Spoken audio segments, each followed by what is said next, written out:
Alaba, alma mía, al Señor. Alabe todo nuestro ser su santo nombre, porque mejor es tu misericordia que la vida. Mis labios te alabarán. Así te bendeciré en mi vida, porque no hay ninguno fuera de ti. Bienvenidos sean todos a la casa de nuestro buen Dios. Vamos a ponernos de pie para cantar la doxología.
Castillo fuerte es nuestro Dios, defensa y buen escudo, con su poder nos liberará en este trance agudo. Con furia y con afán acosa a Satán, por armas deja ver astucia y gran poder, cual él no hay en el tiempo. Hermano, amado, vamos a ponernos de pie y vamos a cantar el himno número 10, Castillo fuerte es nuestro Dios. Thank you.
Cristo solo se verá. Vamos a cantar, hermanos, el himno número 222, Cristo solo.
Resucita. Maestro, necesito un milagro. Transforma hoy mi vida y mi estado.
entendimiento y corazones para poder escuchar y obedecer su palabra mediante el mensaje que nos trae el pastor Samuel Villavicencio Burgos con el tema Lejos esté de mi gloriarme sino la cruz. Escuchemos con atención y reverencia. Existe un relato acerca de lo que le sucedió a un peregrino cuando se dirigía a la tierra prometida. Y permítanme leérselo. Iba cargando la cruz de su maestro, carga que había aceptado llevar con gusto. Sin embargo, se dio cuenta de que entre más avanzaba, más pesada se le hacía la carga. Al verse tan cansado, se sentó. De repente ve a un agricultor cerca y le dice: buen amigo, ¿puedo usar su hacha para cortar mi cruz? Y el agricultor aceptó gustoso.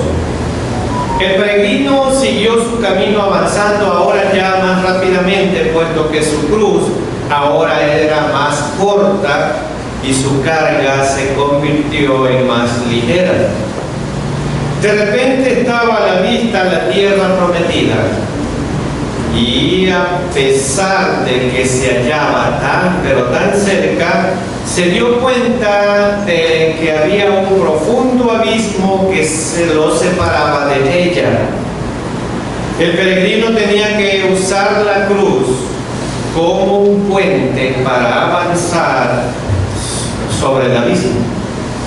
Aunque luchó con todas sus fuerzas para pasar la cruz a través del abismo, no lo logró, debido a la gran cantidad que le había cortado.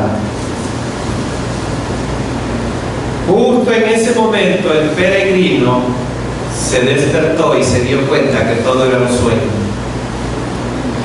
Después, mientras las lágrimas rodaban por su cara, tomó la cruz y la pegó a su pecho. La cruz seguía siendo igual de pesada, pero ahora la llevaba con gozo. Resistiría ahora sí todo el camino a la tierra prometida. Con su atención reverente y a la luz de las Sagradas Escrituras, les invito a que juntos analicemos el tema: lejos esté de mí el gloriarme, sino en la cruz. Y en primer lugar, veamos las claves del apóstol Pablo para ir más lejos. Claves del apóstol Pablo para ir más lejos. Y Gálatas 6:14 voy a leer. Carta del apóstol Pablo a los hermanos en Galacia, capítulo 6, y voy a leer el versículo 14. Amén. Pero lejos esté de mí gloriarme, sino en la cruz de nuestro Señor Jesucristo, por quien el mundo me es crucificado a mí y yo al mundo. Miren, hermanos, el apóstol Pablo expone que su gloria está en la cruz de nuestro Señor Jesucristo. La cruz de Cristo es nuestro epicentro, nuestro centro presente que gobierna todo nuestro ser. Pablo se gloriaba en la cruz porque el Salvador murió para librarlo del sistema de este mundo. La idea es de que el creyente está crucificado para el mundo y el mundo para el creyente. Y tiene que ver con que los dos están muertos, el uno del otro. El cristiano es un ciudadano del reino celestial y no del sistema maligno de este mundo. Esto no quiere decir que un cristiano no puede ser influenciado por el mundo, sino que en Cristo el sistema del mundo no tiene poder ni autoridad sobre el cristiano, porque el cristiano está en Cristo. El poder del Espíritu Santo está en el creyente para vencer al mundo, como lo testifica Juan en la primera epístola que él escribe en el capítulo 5 y el versículo 4 que voy a leer. Porque todo lo que es nacido de Dios vence el mundo, y esta es la victoria que ha vencido al mundo, nuestra fe. Jesús nunca prometió que obedecerle a Él sería fácil, pero el arduo trabajo y la disciplina de servir a Cristo no es una carga para quienes realmente amamos a Dios. Y si nuestra carga empieza a ser pesada, siempre podemos confiar en que Cristo nos ayudará a llevarla. Y voy a leer Mateo 11, 28 al 30. Mateo 11, 28 al 30 son palabras de Jesús, y voy a leer estos 3 versículos. Y dice así la palabra de Dios: venid a mí todos los que estáis trabajados y cargados, y yo os haré descansar. Llevad mi yugo sobre vosotros y aprended de mí, que soy manso y humilde de corazón, y hallaréis descanso para vuestras almas. Porque mi yugo es fácil y ligera mi carga. Hermanos, una relación con Dios transforma un trabajo cansador, agotador, un trabajo sin productividad, sin sentido espiritual, con un propósito. Una relación con Dios, hermanos, un trabajo cansador y sin sentido en productividad espiritual y con propósito, Dios lo transforma cuando lo depositamos en sus manos. Así es. ¿Y qué es lo que vio Pablo? ¿Qué es lo que estaba viendo Pablo? Y bueno, Pablo estaba viendo Gálatas 2:20, y voy a leer lo que Pablo estaba observando respecto a la cruz y respecto a su carne. Gálatas 2:20 dice: con Cristo estoy juntamente crucificado, y ya no vivo yo, mas vive Cristo en mí, y lo que ahora vivo en la carne, lo vivo en la fe del Hijo de Dios, el cual me amó y se entregó a sí mismo por mí. En nuestra vida diaria, hermanos, en repetidas ocasiones hemos tenido que crucificar nuestros deseos pecaminosos, que han tratado de impedir que sigamos a Cristo. Esta también es una forma de morir con Él. Para Pablo, la cruz era el centro de su vida. Y la pregunta es: ¿qué nos impide tener una vida consagrada a Dios? ¿Qué es lo que nos está impidiendo tener una vida consagrada a Dios? Y la respuesta es, hermanos, porque ya no nos medimos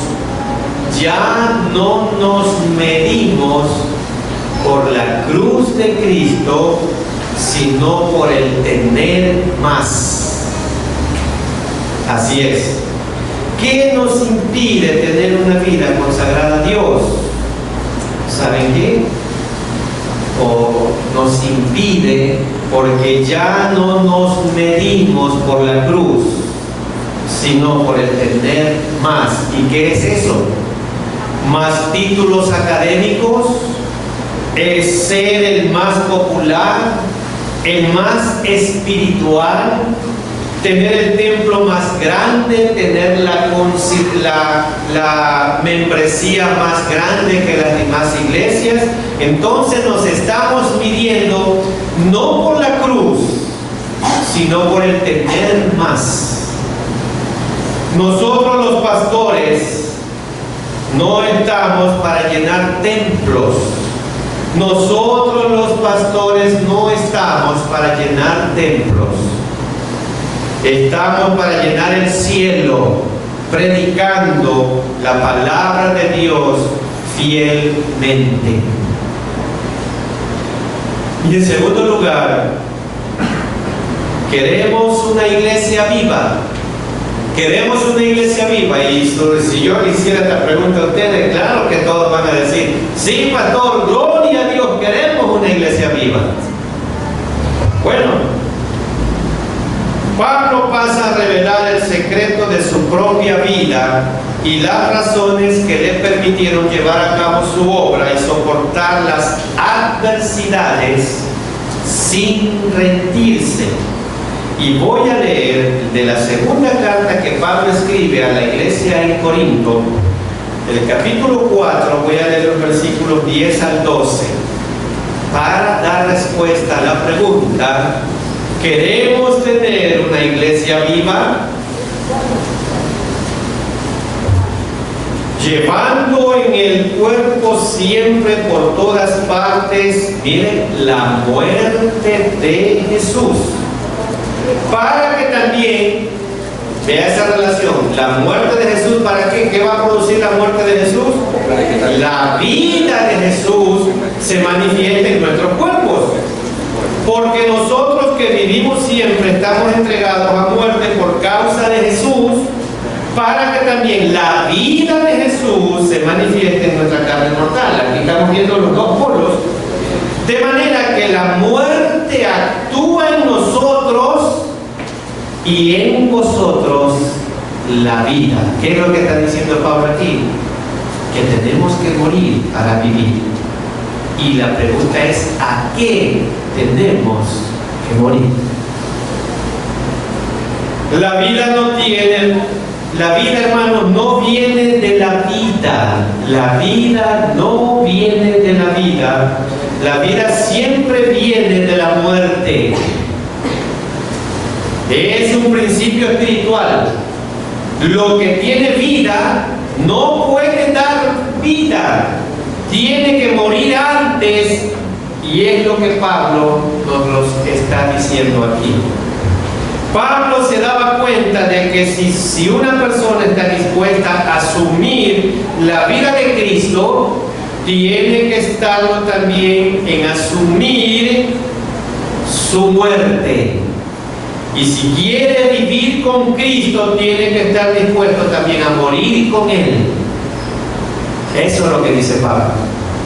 Pablo decía, y él reconocía y aceptaba la ley inexorable de la vida cristiana. ¿Y cuál es? No hay corona sin cruz. No hay corona sin cruz. Queremos una iglesia viva. Queremos una iglesia viva. Y yo creo que todos van a decir: claro que sí, queremos una iglesia viva. Muy bien. Entonces, ¿qué es lo que tenemos que hacer? Morir. Morir, exactamente.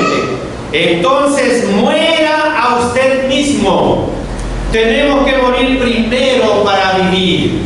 Seamos pastores, muriendo. Seamos líderes, muriendo. Seamos creyentes, muriendo.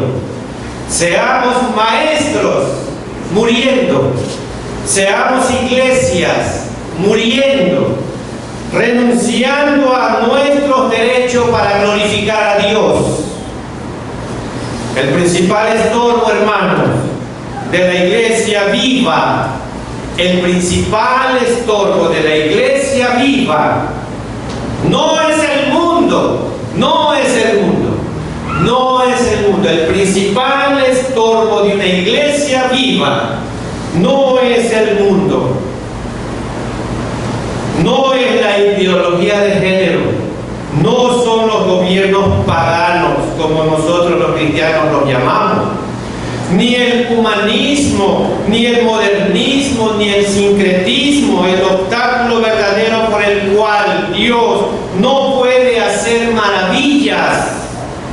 y derribar todo obstáculo que se levanta contra el conocimiento de Cristo.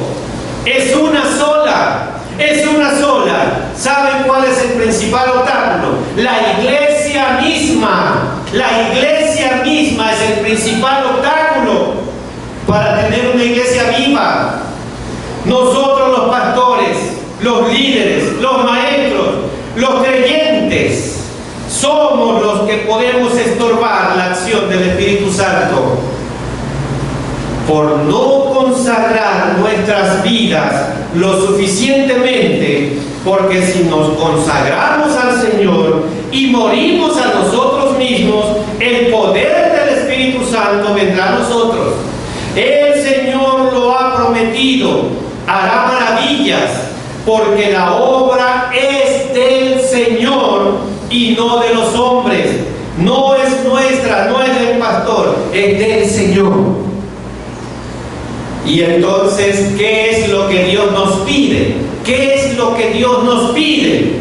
Muera a todo lo que usted sabe que está estorbando que el Espíritu Santo actúe en su vida. Muera.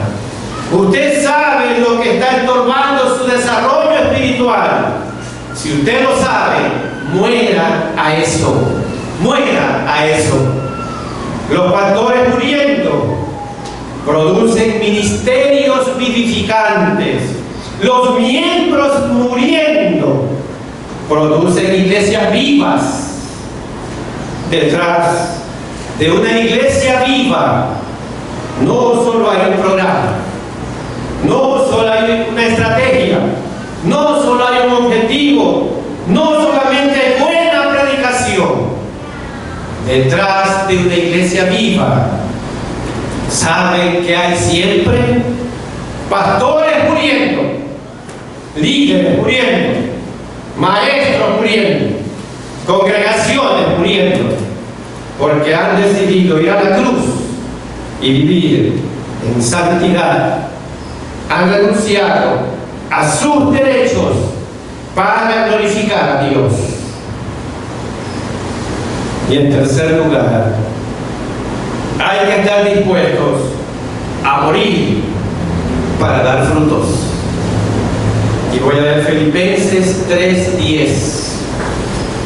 Filipenses 3:10. Amén. A fin de conocerle y el poder de su resurrección y la participación de sus padecimientos, llegando a ser semejantes a Él en su muerte. Miren, hermanos, aquí en este versículo 10, también nosotros tenemos a ese, dice Pablo, a ese conocerle, a ese conocimiento, a ese poder, dice ahí en la primera parte, pero es necesario hacer algunos sacrificios para disfrutarlos. Hermanos, ¿qué está usted dispuesto a dar a fin de conocer a Cristo? ¿Qué estamos dispuestos a dar, a renunciar para dar a conocer a Cristo? Hay una agenda repleta a fin de dedicar unos pocos minutos cada día para orar, para estudiar la Biblia. ¿Qué tiene usted que renunciar? Tal vez la aprobación de sus amigos. Yo no voy a hacer esto porque mis amigos no lo aprueban, pero yo sé que eso es lo que dice la palabra de Dios. Tal vez algunos de sus planes o placeres que usted sabe que tiene que renunciar, pero no lo hace, no muere. Sea lo que sea, conocer a Cristo es más valioso que priorizar o cumplir una agotada agenda, que depender de la aprobación de los amigos o realizar mis placeres personales. Cuando nos unimos a Cristo confiando en Él, experimentamos el poder que lo resucitó de la muerte. Ese mismo poder maravilloso nos ayudará a vivir moralmente y renovará y regenerará nuestras vidas. Pero antes de que caminemos en nueva vida, debemos morir al pecado. Así como la resurrección de Cristo nos da el poder de Cristo para vivir para Él, su crucifixión señala la muerte de nuestra vieja naturaleza pecaminosa. No podemos conocer, hermanos, la victoria de la resurrección sin usar personalmente la cruz, la crucifixión. Hermanos, cada dolor, cada padecimiento de nuestra vida es un llamado de Dios para rendir nuestra vida más profundamente a Cristo. A todos nos falta morir más. Mientras estemos en la tierra, lo importante no es resistirnos al proceso de la muerte. Si Dios te está confrontando a algo que solo usted sabe que es, empiece a morir a ello. El Espíritu Santo quiere actuar, quiere manifestarse más en usted, quiere darle lo que le falta, pero antes necesita morir. Y en cuarto lugar, en Cristo está todo lo que necesitamos. Y voy a leer Colosenses 1, 11 y 12. En Cristo está todo lo que necesitamos. Colosenses 1, 11 y 12. Fortalecidos con todo poder, mire esa palabra, poder, conforme a la potencia de su gloria, para toda paciencia y longanimidad, con gozo, dando gracias al Padre que nos hizo aptos para participar de la herencia de los santos en luz. Bueno, hermanos, ponga su ojo y su dedo en estos dos versículos. Mire, Cristo quiere llenar el vacío de su corazón.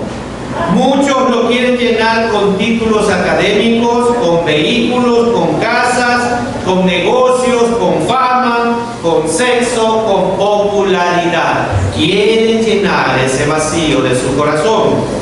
Pablo, aquí en estos dos versículos, habla, dice, de ser fortalecidos con poder. Miren, con poder, con todo poder. Pero este poder es para vivir, y como resultado de este poder para vivir, tendremos, dice, poder para servir. ¿Y cómo vamos a servir si ya tenemos ese poder? ¿Cómo vamos a servir? Lo que dice la última parte del versículo 11. Como ya tenemos ese poder para vivir y lo vamos a usar para servir, ¿cómo lo vamos a usar? Con paciencia, con toda paciencia, dice la segunda parte del versículo 11, con toda paciencia y longanimidad. Bueno, esta palabrita, ¿qué significa longanimidad? Significa con largura de ánimo. Entonces, ¿cómo vamos a vivir para servir? Con paciencia, con largura de ánimo, y más adelante en el versículo 12 dice, con gozo, con gozo. Así es la manera que Dios transforma nuestras vidas, con gozo. Y voy a leer Colosenses 1, 17 y 18, 17 y 18. Y Él es antes de todas las cosas, y todas las cosas en Él subsisten, y Él es la cabeza del cuerpo, que es la iglesia, Él que es el principio, el primogénito de entre los muertos, para que en todo tenga, ¿qué cosa? La preeminencia significa el primer lugar, para que todo Dios tenga el primer lugar en nuestras vidas. Dios no solo es el creador del mundo, sino el sustentador. Todas las cosas en Él subsisten, son protegidas y prevenidas de la desintegración y del caos. Debido a que Cristo es el sustentador de la vida, ninguno de nosotros se puede independizar de Él. Somos todos sus siervos los que debemos confiar en Él para protección y cuidado y sustento, porque todo proviene de Él. Cristo es el primogénito entre los muertos, el primero. Jesús resucitó de la muerte y su resurrección prueba el señorío de Cristo sobre todo el mundo terrenal. Todo aquel que confía en Cristo también vencerá la muerte y resucitará para vivir eternamente con Él. Cristo existía antes de todas las cosas. Por medio de Él todo se mantiene en orden y Él gobierna a su iglesia y le da vida. Él es la cabeza y la iglesia somos su cuerpo. Cristo es el principio de todas las cosas. Por eso Él fue el primero en resucitar para que ocupe el primer lugar en todo. Hay otros que resucitaron, pero murieron. Cristo no. Y en quinto lugar, necesitamos, hermanos, escuchar más que Él hacer. Necesitamos escuchar más que Él hacer. Y voy a desarrollar este punto como una historia que tenemos en la Biblia. Voy a hablar sobre Samuel. Y voy a leer del capítulo 3 del primer libro de Samuel, capítulo 3, versículos 3 al 5. Y ponga mucha atención en este punto, hermano. Necesitamos escuchar más que Él hacer. Y voy a leer el primer libro de Samuel, capítulo 3, versículos 3 al 5. Samuel estaba durmiendo en el templo de Jehová, donde estaba el arca de Dios, y antes que la lámpara de Dios fuese apagada, Jehová llamó a Samuel, y él respondió: heme aquí. Y recorriendo luego a Elí, dijo: heme aquí, ¿para qué me llamaste? Y Elí le dijo: yo no he llamado, vuelve y acuéstate. Y él se volvió y se acostó. Bueno, vamos a contar esta pequeña historia para sacar una gran lección de aquí. Dios lo llama a Samuel en la noche y él creía que era Elí el sacerdote que lo estaba llamando. Porque aquí en el versículo 3 dice en la última parte: la lámpara de Dios fuese apagada, o sea, iban a apagar ya para dormir.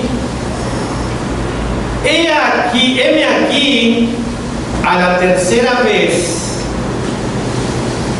Jehová lo está llamando a Samuel, y las 3 veces él va donde su sacerdote Elí a preguntarle: heme aquí, ¿qué quieres? Heme aquí, estoy aquí.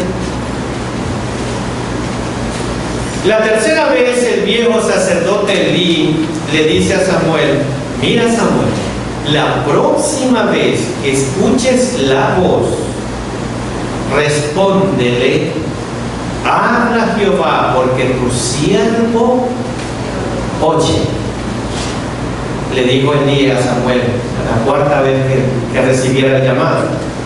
Y voy a leer versículo 9. Y dijo Elí a Samuel: ve y acuéstate, y si te llamare dirás: habla Jehová, porque tu siervo oye. Así se fue Samuel y se acostó en su lugar. Bueno, vamos a ver. Me llama mucho la atención, hermanos, que 3 veces le dijo Samuel al Señor: heme aquí. Y Dios no le respondió ni una palabra. Ni una palabra. Dios lo llama y las 3 veces Samuel le dice: heme aquí. Y me llama la atención.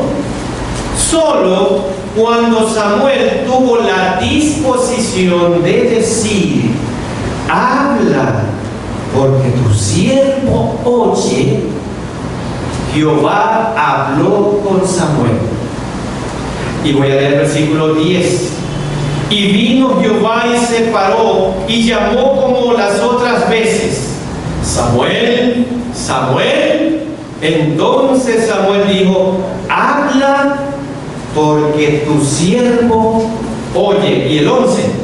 Y Jehová dijo a Samuel: he aquí, haré yo una cosa en Israel, que a quien la oyere le retiñirán ambos oídos. ¿Qué es la enseñanza, hermanos, aquí? ¿Qué nos enseña esto? El heme aquí de las 3 primeras llamadas es el heme aquí del Antiguo Testamento. Como ustedes lo saben, los estudiosos de la Biblia, implica siempre acción. Heme aquí, envíame a mí de Isaías, ¿se recuerdan? Heme aquí, acción, envíame a mí. Samuel respondía como él era un servidor de Elí, pensando que algo quería Elí. Él no sabía que era Dios quien lo llamaba, y entonces pensaba que era Elí, que Elí quería algo. Elí, ¿qué quieres que haga? Es como que le estaba diciendo Samuel en las 3 primeras llamadas: Elí, ¿qué quieres que haga? Era lo que pasaba por la mente de Samuel. Lo que Dios está esperando para decir lo que Él quiere decirnos es lo que Samuel dijo a la 4ª vez: habla, porque tu siervo oye, o porque tu siervo escucha. Este oír en el hebreo es escuchar, es como una disposición para obedecer. Es decir, dime en qué te obedezco. Esa fue la respuesta de Samuel en la 2ª vez. No que hago para ti. No que hago para ti, que eran las 3 primeras respuestas de Samuel a Elí. No, dime en qué te obedezco. Sino, ¿cómo obedezco tu voz? Señor, ¿cómo obedezco tu voz? Creo, hermanos, que tal vez debemos dejar de hacer tanto y tomar más tiempo para escuchar lo que Dios nos quiere decir. Tenemos que decir: habla, porque tu siervo oye y necesito más oírte. Necesitamos escuchar más y hablar menos, dejando todos tus cargos, actividades, tu agenda, y ponernos a hacer lo primero: escuchar la voz del Señor, lo que Él nos quiere decir. Escuchar y responder es vital en una relación con Dios. Aunque Dios no siempre usa el sonido de una voz humana, nos habla con igual claridad por medio de su palabra, pero no lo escuchamos porque no leemos su palabra. Y muchas veces estamos confundiendo el ministerio, llenándonos de actividades que cumplir, mientras Dios lo que quiere es que lo escuchemos.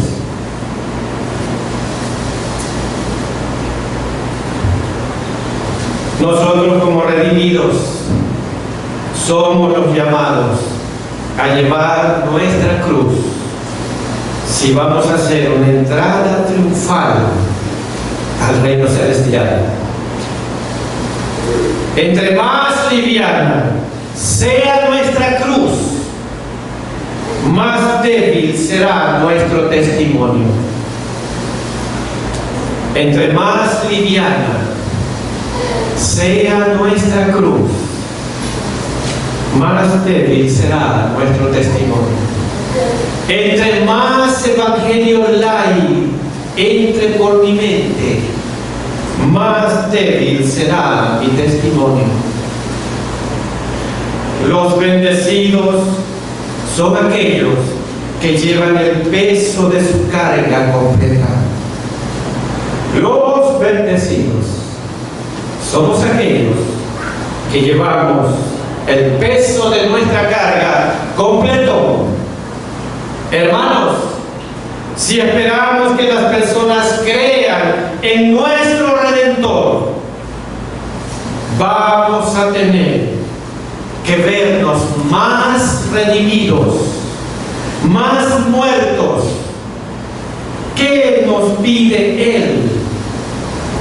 Muera a todo lo que usted sabe que está estorbando, que el Espíritu Santo actúe verdaderamente en su vida. Muera a eso.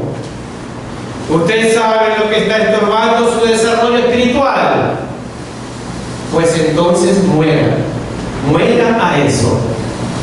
Cristo quiere llenar el vacío de tu corazón. Muchos lo quieren llenar con títulos académicos, con vehículos, con casas, con negocios, con fama, con sexo, con popularidad.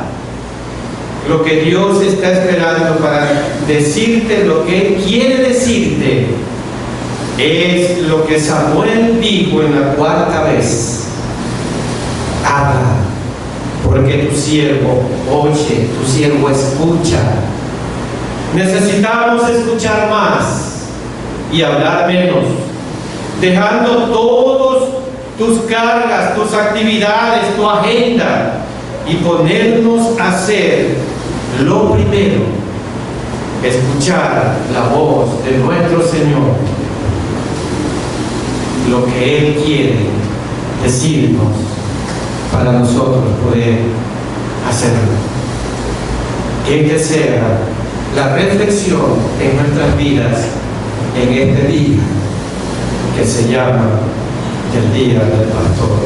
Amén. El siglo 199.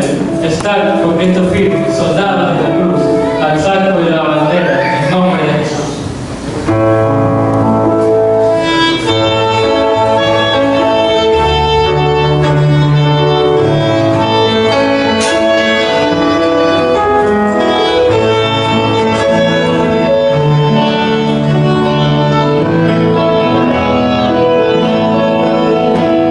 Está por Cristo firme, toda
Y la comunión y participación del Santo Espíritu de Dios sea con todos y cada uno de nosotros, ahora y siempre. Amén.